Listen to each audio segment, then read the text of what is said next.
안녕하세요. 도와들 아빠입니다. 오랜만에 인사드립니다. 저는 회사에서 제주도 큰 행사가 있어서 올해 출장을 다녀왔었는데요. 이렇게 김영희 교수님, 서강대 교수님도 초청했던 행사여서 그 얘기도 뒤에 짧게 말씀드리겠습니다.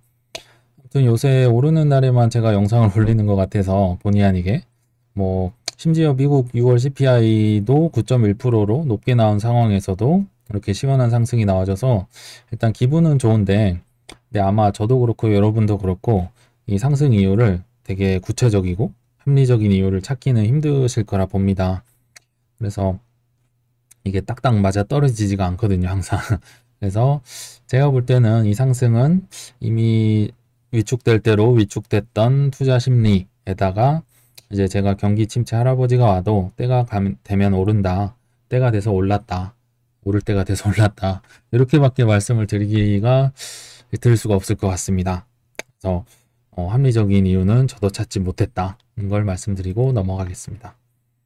일단 경제 시황을 짧게 말씀드릴 텐데요.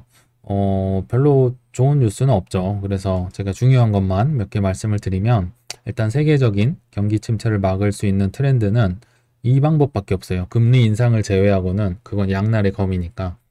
일단 개인의 빚을 정부나 기업의 빚으로 이전시키는 겁니다. 뭘로 하느냐? 세금으로. 그래서 미국도 계속 중국 관세 없애네, 세금 이슈가 계속 있는 거고, 근데 이렇게 하는 것도 사실은 임시 방편이죠. 왜냐면 정부랑 기업 빚이 많아지니까 이거는 나중에 세수를 더 확대해서 하겠다 이런 식으로 하는 건데, 어차피 빚은 키우는 거고. 그래서 정부나 기업도 요새는 무너지잖아요. 스리랑카도 무너지고 기업들 다 파산하고 그런 상황이지만, 그럼에도 불구하고 이게 지금 차선책이다, 세계적 트렌드다는 걸 말씀을 드리고, 그래서 한국도 마찬가지입니다. 지금 취약층의 빚을 90% 감면한다. 지금 보수 정권임에도 불구하고 이런 정책이 이제 시행이 되고 있고요. 왜냐하면 코로나든 뭐든 때문에 빚을 못 갚는 분들이 너무 많아졌어요. 그리고 젊은 층도 마찬가지고 장기 부채자들도 어차피 갚을 수 없으니까 그럴 바에 60에서 90%, 최대 90%까지 감면해서 숨통을 트이게 해주자. 그리고 이게 어, 플로우를 말씀드리면 정부가 이 은행의 부실 채권을 다 사버려요. 그래서 정부가 이제 유두리 있게 추심을 하고 이렇게 좀 유두리 있게 하자는 거예요. 근데 예를 들어 이걸 신청을 해서 떨어졌어요. 그럼에도 새출발 기금 이런 건데요. 떨어져도 은행들한테 그럼 니네들도 이거랑 지금 비슷한 수준으로 한 90%까지 감면을 해라, 지원을 해라. 이렇게 권고라고 써 있고 정부가 협박을 하는 거죠, 은행들한테. 은행들이 지금은 공공의 적이거든요. 그래서 압박을 하고 있는 상황이다. 그래서 물론 논란의 여지는 있죠. 도덕적 해이를 유발할 수도 있고 하지만 이게 지금 트렌드고, 그래서 이런 기회가 있으면 신청을 한번 해보셔라, 이렇게 말씀을 드릴 것 같고요. 또 한국의 환율이 높다 보니까 외국인들이 다 빠져나가고 있어요. 주식도 그렇고 채권도 그렇고. 그러니까 이제 한국 정부가 국채 투자에 대해서는 비과세 해주겠다. 이자나 양도세는 면제를 해주겠다. 이런 파격적인 지금 세금 정책도 추진을 하고 있고, 또 이거는 한국 건 아닌데요. 미국 금리 올렸으니까 세금 더 내라. 횡재세 논란에 은행 덜덜. 지금 이게 스페인 얘기입니다. 스페인은 이미 이렇게 시행을 결정이 난 상태고요. 그러니까 지금 금리가 오르니까 은행이 공공의 적이라고 말씀드렸잖아요. 얘들 마진이 크니까 니네 번 거 다 뱉어라. 그래서 좋은 데 쓰자. 지금 이렇게 하고 있는 상황이에요. 근데 이 전에는 정유주가 이랬었죠. 원유가 너무 올라버리니까 이제 그 원유값 오른 걸로 횡재세를 매겨서 이제 영국이나 유럽들도 그랬고 미국도 그런 뉘앙스로 가고 있었고 트렌드로 가고 있었는데, 한국은 이 얘기 주유소들 횡재세 논란이 나오자마자 지금 바로 내려버린 거예요. 지금 그 휘발유 오르다가 좀 떨어졌잖아요. 눈에 띄게 2,200원까지 갔다가 지금 2,000원 수준으로 내려왔는데요. 그게 요거 때문에 그렇습니다. 횡재세 히읗이 나오자마자 확 떨어뜨려 있는, 그래서 논란을 없애는, 어찌 보면 자진납세한 거죠. 어쨌든 이런 세계적인 트렌드는 이렇게 가고 있다. 이렇게 보시면 이것밖에 방법이 없어요. 이렇게 말씀을 드리고, 또 되게 중요한 게 있는데 이건 지금 중국 얘기인데요. 다 똑같은 얘기입니다. 과거부터 그리스, 아프가니스탄, 레바논, 아르헨티나, 푸에르토리코, 북한, 중국 전부 다 쉽게 말하면 나라에서 일반 국민들의 재산을 막아버리고 못 가져가게 하고 탈취해버리는 뭐 이런 상황이 지금 계속 반복해서 벌어지는 거예요. 그래서 그럴 때마다 비트코인이 대안으로 되고, 그래서 뭐 마이클 세일러나 뭐 이런 분들이 탄생을 하는 거죠. 필요에 의해서. 이건 이제 중국 얘기인데요. 주택 공사 중단. 그러니까 뭐 흔히 있는 일인데, 투자를 해서 분양을 받고 지었는데 짓다가 이제 멈춰버린 거죠. 돈이 없어지고 하니까 건물주는 도망가 버리고, 우리 집 빨리 지어라 지금 멈춰버렸고, 뭐 이런 지금 중국에서도 집단 시위를 벌이고 있고, 또 이거는 뭐 양반입니다. 이거는 이제 은행 인출 거부, 아마 뉴스 보셨을 텐데 중국의 은행에서 뭐 셀시우스 사태랑 똑같은 거예요. 입출금 막아버리고, 그러니까 고금리 준다고 10% 준다고 하면서 막 모집을 하다가 어려워지니까 은행 사장님은 도망가 버리고, 이제 뭐 이 시스템을 업그레이드 한다, 정부가 조사한다 하면서 입출금 막아버렸어요. 그러니까 출금을 못 하죠. 그러니까 이제 당연히 피해자들은 이제 뛰쳐나오는 거죠. 이렇게 나오시는데, 문제는 중국이 워낙 코로나 규제를 심하게 하잖아요. 근데 그거를 이제 악용해서 이 피해자들의 건강 코드, 그러니까 뭐 주민번호 같은 거를 어떻게 조작을 해가지고 이분들 다 코로나 걸린 걸로 바꿔버리는 거예요. 그러면 집 밖에 나오자마자 이제 그 막는 분들이 엄청 막 뭐 막아버리는 그런 말도 안 되는 지금 상황이 벌어지고 있는 겁니다. 근데 지금 이런 일반 국민들만 해도 수도 없이 이런 걸 당하고 있는데 하다못해, 근데 뭐 머스크나 이런 부자들은 얼마나 더 불안할까요? 뭐 세금이다, 전쟁이다, 인플레다 다 뺏어가잖아요. 그래서 그런 얘기들도 제가 뒤에 말씀드릴 거고, 이런 게 발생할 때마다 결국은 비트코인이 정말 뭐 투자 수단이 아니라 살기 위해서 필요하구나를 계속 느끼게 되는 또 계기가 됐던 것 같습니다. 이런 기사로. 그리고 중국 기사가 또 워낙 중요해서 짧게 말씀드리면, 중국 양회 행사 때 시진핑의 성장 목표가 5.5%였잖아요. 근데 2분기 성장률이 0.4%가 나왔습니다. 정말 말도 안 되게 낮은, 정말 시진핑이 정말 픽 웃을 만한 숫자가 나왔는데, 그러니까 지금은 돈 풀기 속도 낸다가 아니라 속도 안 내면 죽습니다. 중국은 망하게 될 겁니다. 그래서 금리 인하, 특별채 발행 등 경기 부양 강도를 엄청 높여야 살 수 있다. 하다못해 이 중국 편을 많이 드는 IMF도 확장 재정 도움 될 것. 제발 좀 어떻게 해봐라. 제로 코로나든 뭐 다 뭐 제재하고 이러지 말고 고집 좀 그만 부리고 정신 차려라. 이런 얘기를 하고 있습니다. 그래서 중국이나 미국이나 지금 마찬가지다. 이제는 더 이상 고집 부릴 때가 아니다. 다시 한번 말씀을 드릴, 중요한 거라서 말씀을 드렸고요. 일단 제주도 학예 포럼에 가서 여러 뭐 김경일 교수님도 있고 여러 유명하신 설채연 뭐 원장님도 있고 동물 쪽으로 여러분들을 만났는데, 저는 다 관심 없고 경제 김영익 교수님 자원에서 이제 이분의 스텝을 하고, 원래는 강의 스텝을 해야 되는데 강의를 열심히 들었습니다. 그래서 뭐 일단 열심히 들은 결과를 말씀드리고, 근데 하나 좀 말씀을 드릴 게, 다 뭐 근거나 통계를 통해서 추측을 하는 거지, 이게 뭐 예를 들어 뭐 5월에 오른다 하고 해서 뭐 5월에 안 올랐다고 해서 이제 뭐 사기꾼이다, 뭐 별의별 사람들이 아직도 많더라고요. 뭐 안 맞았다 원망을 하고 하는데, 제발 그러지 마셔라. 이거는 예측이고 이분의 개인적 사견이다. 뭐 이런 식으로 말씀을 드리고 일단 시작을 하겠습니다. 경제 성장률은 앞으로 감소하겠다, 한국이. 이건 뭐 당연한 거죠. 뭐 박정희, 전두환, 노태우 뭐 이런 식으로 대통령이 바뀔 때마다 뚝뚝뚝 그 국제 경제 성장률은 떨어졌다. 뭐 선진국들이 가는 형태로 지금 가고 있고요. 금리는 올해 말에서 내년 초에는 하락을 할 거다. 지금 그러니까 올해 말까지는 오른다는 거죠. 조금씩 조금씩 오르다가 올해 말부터 슬슬 브레이크가 걸려서 하락을 할 것이다. 그리고 부동산은 좀 후행 지표잖아요. 그래서 하락 트렌드가 이제 시작이 될 것이고, 트렌드가 시작이 되면 바꾸기가 꽤 어려울 거다. 이 하락 흐름을 뭐 온갖 정책을 쏟아내도 생각보다 바뀌지 않을 거다. 이런 좀 비관적인 얘기를 하셨고, 원유값도 경기 침체 등으로 하락 가능성이 이제 높아질 거다. 지금은 비록 높지만. 그리고 다른 건 이제 모르겠고, 비트코인 얘기를 뜬금없이 하셨어요.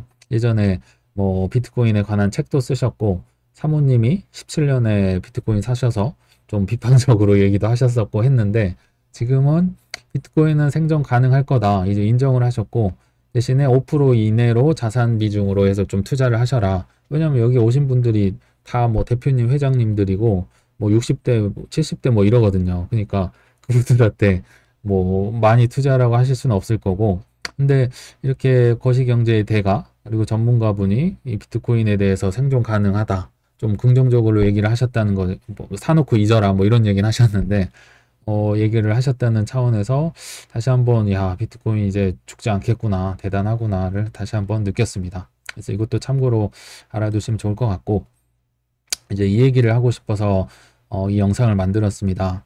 개미들은 꽃길만 걷고 싶어 하는데, 고수들은 실패를 엄청 많이 하면서 그 경험을 토대로 성공을 하세요. 근데 이분들은 상승장 때 이제 자기 맘대로 비투를 해놓고, 이제 그때문에 쏠랑 팔아서 이제 나오고 싶으신 거죠. 그리고 떨어지면 사고 싶으신 거고. 근데 그거 제발 안 된다. 왜 안 되는지 제가 말씀드릴게요. 왜냐면 고수들도 훨씬 많이 실패를 하거든요. 일단 코스톨라니 유럽의 워런 버핏이라고 하고, 정말 유머도 있고 너무 재밌어요. 책도 11권이나 내셨는데 한국에 번역된 건 4권 정도 있는데 재밌으니까 다 한번 읽어보시고요. 2번 이상 파산 경험 없는 사람은 투자자 아니다. 투자가 아니다. 그거는 뭐 갬블이든 뭐 다른 거다 뭐 이렇게 지금 얘기를 표현하신 거고, 그러니까 이분도 이제 여기 뒤에 말하겠지만 수없이 망하셨어요. 20살 때 운 좋게 이제 투자를 하셨지만 파산 복구, 파산 복구, 파산 복구를 57살 즈음까지 하셨어요. 37년 동안 무려 이렇게 성공했다는 사람도. 근데 우리가 그 고점에 팔고 저점에 사고 뭐 오를 때 빚내고 이거 하신다고요? 성공한다고요? 말도 안 되는 거예요. 그거는 제발 포기하셔라. 제가 좀 말을 강하게 할 거예요. 왜냐면 이렇게 얘기를 안 하면 듣질 않아요. 그래서 제가 오늘은 좀 투자 멘탈이나 이런 거에 대해서 과하게 얘기를 할 수 있다. 이걸 일단 참고를 해주시고요. 성공적 투자자는 100번 중에 51번을 벌고 49번을 잃는다. 근데 이 개미들이 한 번에 한 큐에 그냥 한 칼에 다 뭐 봐버린다, 이게 될 거냐? 절대 안 된다. 다시 한번 말씀을 드리고, 또 피터 린치 뭐 전설이죠. 피델리티에서 마젤란 펀드 13년 동안 매년 연평균 수익률이 29%였어요. 거의 30%. 그런 분임에도 불구하고 과한 주식 비중으로 1987년 블랙먼데이를 직격 온몸으로 맞으셨습니다. 하루에 다우존스가 22.5%인가요? 엄청나게 떨어졌어요. 근데 그거 다 맞으셨어요. 그리고 블랙먼데이 회복하는데 2년이 넘게 걸렸어요. 예전 수준으로. 그러면 이분은 망했어야 되잖아요. 우리로 치면은 뭐 손절을 하든 도망가든 뭐. 근데 안 그러셨어요. 그거 다 포함해서 연평균 30%예요. 그러니까 이분들은 뭔가 있다. 이 실패를 통해서 뭔가를 배웠다. 지금 그 얘기를 제가 계속 드리는 거고. 좋다. 그럼 뭐 코인 쪽에서 얘기해봐라.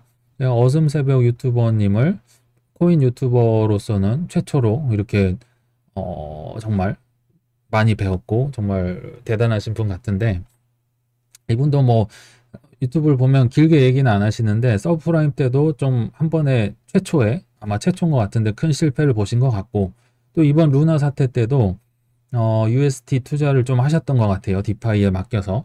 그래서 많이 손해가 컸던 것 같은데, 그럼 이분이 실패하셨냐? 아니요. 실패는 계속 하는 거예요. 지금도 하고 예전에도 하지만 이 실패 경험을 토대로 비트코인이 300, 400만 원, 이더리움이 10만 원, 20만 원, 30만 원일 때 사는 그 시도를 하는 거예요. 왜냐하면 이렇게 실패를 해봤는데도 결국은 지나고 보니까 오르더라를 체감을 한 거죠. 경험상. 비록 돈은 다 없어졌지만 경험을 얻은 거예요. 그래서 이분 이더리움도 10만원, 20만원 때 되게 많이 사셨고, 비트코인도 사셨고, 리플도 많이 사셨고, 물론 리플은 아직 많이 회복은 안 했지만, 그게 실패를 통해서 가능했다. 실패 없이는 불가능이다. 그리고 그것도 이제 코인들 안시우, 매영남 뭐 이런 트레이더들은 다 빼고 얘기를 한 겁니다. 그분들은 청산은 파산은 수없이 당하셨을 거고, 김승호 회장님도 아시겠지만 유명하셔서 스노우폭스 그룹 회장님이시죠. 도시락, 그러니까 김밥이랑 스시의 중간 형태로 만드셔서 엄청 미국이랑 여러 세계의 나라에서 성공을 하셨고 4천억 개인 자산만 4천억 대가 있고 부채는 없습니다. 이분은 빚을 싫어하셔서 그리고 돈의 속성이나 뭐 여러 좋은 책을 많이 쓰셨는데 이분은 7번을 실패를 하셨는데 다 다른 이유로 하셨어요. 똑같은 걸로 실수를 한 적이 한 번도 없는데 여러 가지 그러니까 시도를 하신 거죠. 근데 문제는 실패하는데 가르쳐주는 사람이 없더라. 저도 어슴새벽님을 보고 느낀 게 저도 17년 때 막 18년 때 실패를 했는데 코인 유튜버 중에 멀쩡한 사람이 한 명도 없었어요. 다 뭐 올라요, 내려요, 뭐 사요. 진짜 다 이런 분들밖에 없었어요. 그러니까 뭐 도움이 될 수가 없어요, 뭐. 근데 이런 장기 투자나 멘탈을 가르치는 분이 어슴새벽님이 저는 처음이었어요. 그러니까 저도 지금 유튜브를 하는 이유가 이 가르쳐 주는 사람이 없더라. 저도 없었고, 없으면 이렇게 7번 실패하면서 배워야 되는데, 누가 있으면 7번 실패할 거 한 두세 번 실패, 세네 번 실패하고 이겨낼 수가 있어요. 그래서 제가 유튜브 하는 이유기도 합니다. 저도 많이 실패를 해보고 하니까, 아, 이게 되는구나. 실패를 왜 했구나. 이걸 알게 돼서. 그러니까 개미와 고수 공통점이 실패 다 합니다. 우리들 다 하고 이분들 다 하는데 차이점은 머스크랑 자오장펑, 월런 버핏 뭐 여러분들 다 지금 막대한 손실 중이잖아요. 이분들이 우리보다 손실이 많으면 많았지 적을까요? 어마어마한 손실이죠. 뭐 코인도 그렇고 주식이 훨씬 많으실 거고.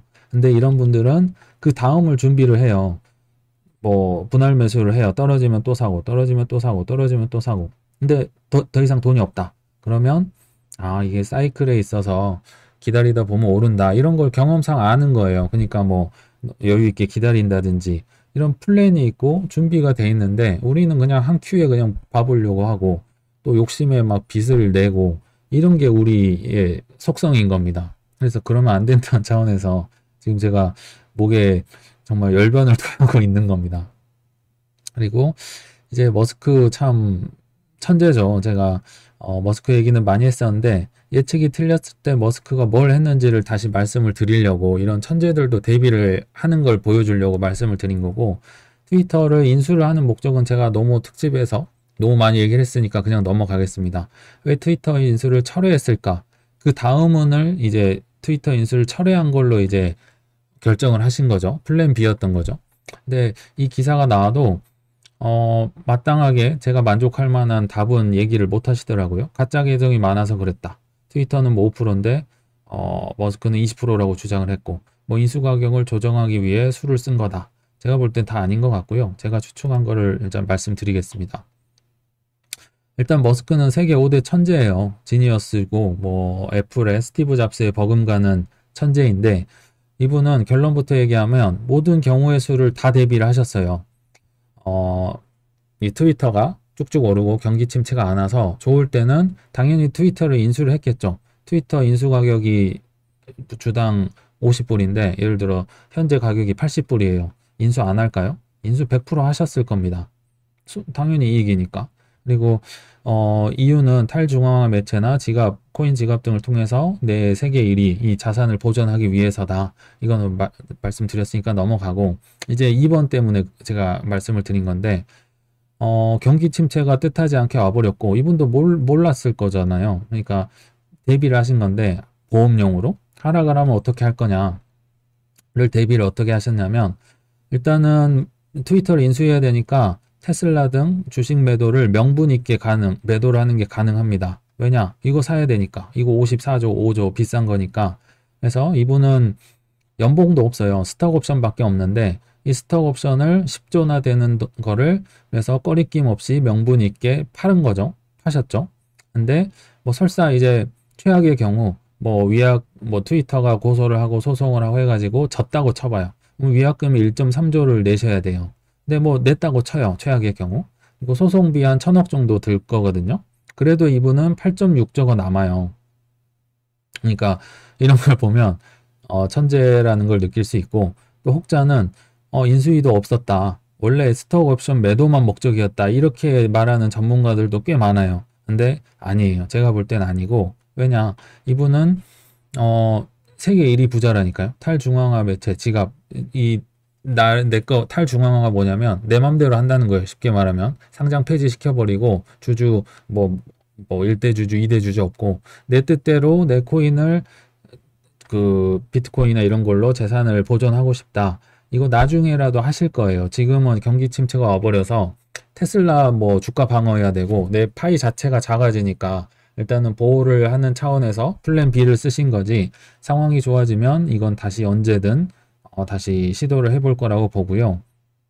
그리고 워낙 이분이 천재라고 느낀 게 이번에도 그랬지만 작년 10월, 11월에도 테슬라 막 1000불, 1100불 찍을 때도 이렇게 머스크에서 투표를 하셨었죠. 이렇게 미실현 손익, 미실현 이익에 따른 세금을 내가 내야 되는데 팔까 말까 이걸 투표를 한 거죠. 그러니까 이때만 해도 테슬라 주식이 너무 올라 버리니까 다들 배가 아픈 거예요. 없는 사람들이. 그러니까 팔면 떨어지니까 예스 팔아버려. 그래서 실제로 뭐 10%인가 팔았잖아요. 이분들이 원해서 했다. 그리고 뭐 여러 가지 또 이유를 만들면서 이렇게 파는 명분을 만들었고 이 사람은 정말 천재다. 물론 관종이기도 하지만 그러니까 제가 하고 싶은 말씀은 이런 세계 1위 부자도 리스크를 감수하고 어떻게든 살아남기 위해 노력을 하고 있어요. 근데 우리가 아무것도 안 하고 있다? 우리도 이제 배워야죠. 그래서 고수들의 노하우를 아까 뭐 파산도 많이 했고 여러 가지를 우리 수준으로 적용을 해보자. 제가 이걸 말씀드리려고 지금 만든 건데요. 일단 공포장에 파산에 버금가는 승부수를 걸어라. 1번이 너무너무 중요합니다. 우리는 다 리스크는 보기 싫어요. 위험한 거 하기 싫고 손해 1도 보기 싫은데 돈은 엄청 벌고 싶어요. 욕심은 그득그득 해가지고 막 오를 때 엄청 비투 해버린 다음에 이제 물리죠. 그리고 남 탓하고 이제 원망하면서 뭐 그렇게 세월을 보내는 거예요. 근데 리스크 없이 어떻게 부자가 되냐 이런 거를 하셔야 된다는 걸 제가 지금 말씀을 드린 거예요. 지금 고수들도 몇 번, 7번씩 파산을 하는데 최소한 덜 먹든지 덜 입든지 아니면 알바나 뭐 투잡을 하시든지 아니면 뭐 매월 내는 보험이나 빚을 덜 갚든지 지금 이렇게 하는 이유가 이렇게 해서 코인이든 주식이든 헐값된 걸 사라는 겁니다. 제 취지는. 또는 부동산 신공이 뭐냐면 내가 집을 갖고 있어. 그러면 전세살이로 바꿔가면서 그 차액으로 투자를 하든지 전세면은 월세로 바꿔서 그 차액으로 투자를 하든지 이런 거 없이 뭐 성공을 한다? 그러면 투자하지 마세요. 그렇게 해서는 투자를 할 수가 없습니다. 성공을 할 수가 없어요. 1% 안에 정말 들어갈 수가 없어요. 또는 리밸런싱이 뭐냐면 예를 들어 내가 삼성전자가 많아요. 그러면 코인에 비해서는 그래도 하락률이 적잖아요. 그들 입장에선 크다고 하겠지만 삼성전자든 채권이든 뭔가를 팔아서 펀드를 팔든 뭐 주식이든 또는 뭐 계속 좋게 봤던 메이저 뭐 코인을 산다든지 이런 걸 리밸런싱이라 하는데 이런 위험도 없이 투자를 성공한다? 있을 수 없습니다. 그런 분들은 투자를 그냥 관두셔라. 이런 거 승부수를 걸고 리스크를 감내해야 된다. 1번이 중요해서 계속 말씀을 드리고 있고요. 또 공부는 멘탈을 보호한다. 당연한 얘기인데 공부하셔야 된다. 그래서 펀더멘털이든 투자 멘탈이든 이런 거는 뭐 그냥 기본으로 하시는 거고 저는 이제 이런 코인들을 제가 좋게 보고 있고 이렇게 선택하게 된 이유를 지금 말씀을 드릴 거예요. 과정이나 이 생각의 전환 이거를 지금 보여드리려고 예를 들 텐데 예를 들면 이런 겁니다. 폴리곤 물론 기술적으로도 좋고 다 좋아요. 오늘 또 뭐 기사가 났더라고요. 7월 21일 날 기술적으로 좋은 솔루션이 나온다 해서 뭐 급등을 한 것도 있는데 그런 거 다 차치하고 저는 이것 때문에 좋게 투자를 뭐 해야 된다 이렇게 봤는데 2022년까지 탄소 배출량 마이너스 목표 설정. 갑자기 폴리곤이 탄소 배출량을 왜 신경 쓰나요? 근데 이거 제가 정말 많이 말씀드렸지만 금융 엘리트, 금융 세력들은 그 어젠다가 있다 했잖아요. 뭐 탄소 중립, 중대재해법, 뭐 노조 만들고 뭐 갑자기 친환경, 뭐 탈원전 뭐 이런 거 한다 그랬잖아요. 근데 이 금융 세력들의 어젠다를 폴리곤이 하고 있네요. 아무 상관이 없는데 아 이거 뒤에 뭐가 있구나. 뭔가 금융 세력이 있구나. 저는 이게 올해 4월 기사예요. 근데 이걸 보고 전 알았어요. 폴리곤이 정말 뒤에 누군가 있구나. 그러니까 실제로 많이 떨어지더라도 버틸 수 있겠구나. 지금 그 생각을 말씀드리려고 한 거고 또 제가 스테픈 GMT라는 코인도 한번 따로 영상을 만들 만큼 좀 특징으로 말씀을 드렸는데 이거를 왜 좋게 봤냐 올해 지금 4월, 5월 기사거든요. 후오비 글로벌 상장, OKX 상장, 비트매스 상장, 빗썸 상장, 업비트 상장, YG 이렇게 상장시키는 거 저는 머리털 나서 처음 봤어요. 야, 이거 뒤에 누구 있구나 느낄 수밖에 없었어요. 그래서 나중에 뭐 중국 뭐 악재가 터졌다든지 이럴 때 뭐 사면 좋겠다. 물론 시총이 낮아서 엄청 급등락이 심해요. 남들 떨어질 때 훨씬 많이 떨어지는데 오를 땐 또 반대겠죠. 근데 게다가 플러스로 예전에 플레이 투원, NFT, 메타버스, 디파이 이런 테마가 생겼잖아요. 근데 이 무브 투어는 지금 생긴 지 몇 달도 안 됐고, 근데 저는 경험으로 알아요. 한번 정해진 테마는 오래 간다. 이거 최소 1, 2년 가는 거예요. 최소. 근데 이거는 좀 몇 달, 4월, 5월이니까 몇 달밖에 안 됐고, 그 중에 대장이 이제 GMT인 거죠. 스테픈 코인이고, 이제 남들이 이제 따라한다고 쫓아오는 거고, 그래서 비록 시총이 엄청 작아서 급등락은 크지만 소액 투자할 가치 있다. 저는 이렇게 판단을 한 거예요. 그러니까 떨어져도 폭락에도 버틸 수 있는 이유. 아, 뒤에 누군가 있구나. 그리고 테마는 오래 가니까. 이렇게 생각을 하는 거예요. 그러니까 버틸 수 있는 거예요. 그리고 리플은 정말 어려운 코인이긴 한데 요새 뭐 눈만 뜨면 나오는 기사죠. 제드 맥칼렙이라고 전 CTO.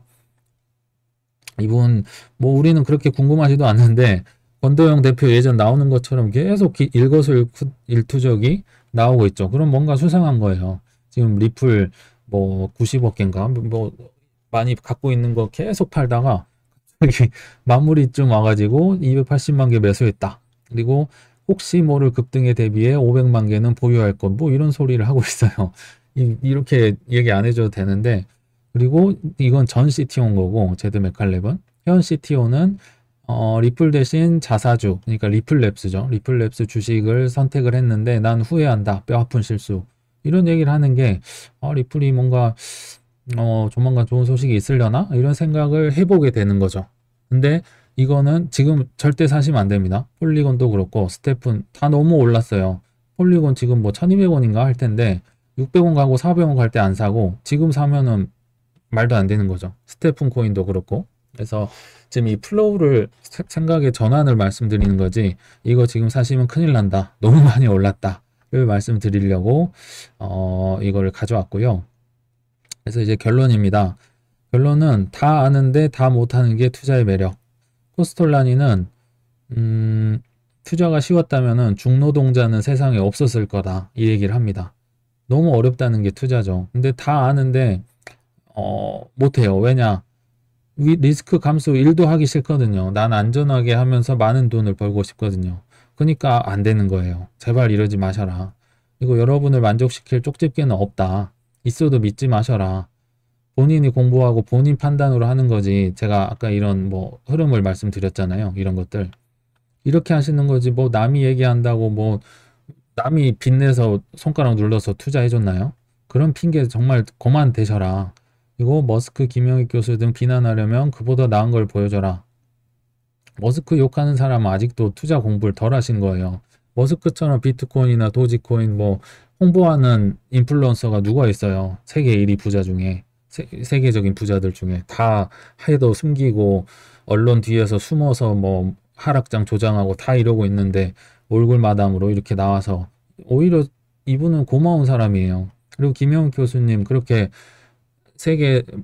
한국의 거대 그 거시경제 뭐 거의 세 손가락 안에 드는데 비교를 해보면 신한은행의 오건영 부부장님은 예측은 잘하고 척척박사인데 예측은 잘 안 해요. 뭐 예상은 거의 얘기를 안 하시고 그러니까 비난받을 것도 없죠. 근데 김영익 교수님은 여러 통계를 통해서 이제 뭐 오를 거다, 내릴 거다 이런 걸 좀 얘기를 하시는 편이에요. 근데 좋아요. 근데 이거를 왜 남의 말을 듣고 본인이 샀으면서 아니 그러면 더 나은 근거와 더 나은 통계를 가지고 얘기를 하셔라 이거예요. 도대체 이런 사람들 비난하면서 본인은 하는 것도 없고 리스크도 감수도 안 하면서 언제 부자가 될 거예요. 언제 원금 찰고. 가만히 있으셔서 될 건 없다. 돈 없대고 제발 지금 돈 있는 사람 아무도 없어요. 돈 없다고 핑계 대지 말고 어떻게든 이런 방법을 찾으셔라. 덜 먹고 알바하고 보험 이거 말씀드렸잖아요. 누군가는 투자에 성공한 사람들은 보통은 부동산을 통해서 하셨더라고요. 그 모험을 하신 거죠. 그러니까 제발 핑계 그만 대셔라. 방법을 찾아서 다 실행한다. 부자들은. 부자 되신 분들은. 그리고 1번에 실패했다고 포기하지 말자. 다음 사이클엔 빨간불을 남들보다 빨리 봅니다. 예를 들어 17년에 뭐 불장 때 한 번 놓쳤고 또 이번 21년에 한 번 또 놓쳤다고 쳐봐요. 그래도 뭐 최근 2, 3개월 내에 비트코인이든 뭐 이더리움이든 뭐든 꾸준히 사셨으면 몇십이라도 지금 벌써 빨간불 들어오셨고 아니면 뭐 10%뭐 이렇게 플러스인 분들도 있고 그렇습니다. 그래서 시간은 가지만 결과는 너무 다릅니다. 남들보다 빨간불을 훨씬 빨리 봅니다. 그래서 오늘 제가 좀 격하게 얘기를 드렸는데 그만큼 여러분들한테도 정말 성공했으면 좋겠는 마음에서 말씀을 드린 거고, 그래서 오늘은 뉴스보다 투자 원칙 멘탈에 대해서 설명을 드렸는데요. 정말 이 영상 보시는 분들 모든 분들은 실제로 투자를 아는데 그치지 않고 남 탓이나 핑계대는 사람들은 좀 멀리 하시고 정말 진심으로 다들 성공하셨으면 좋겠습니다. 네, 시청 감사합니다.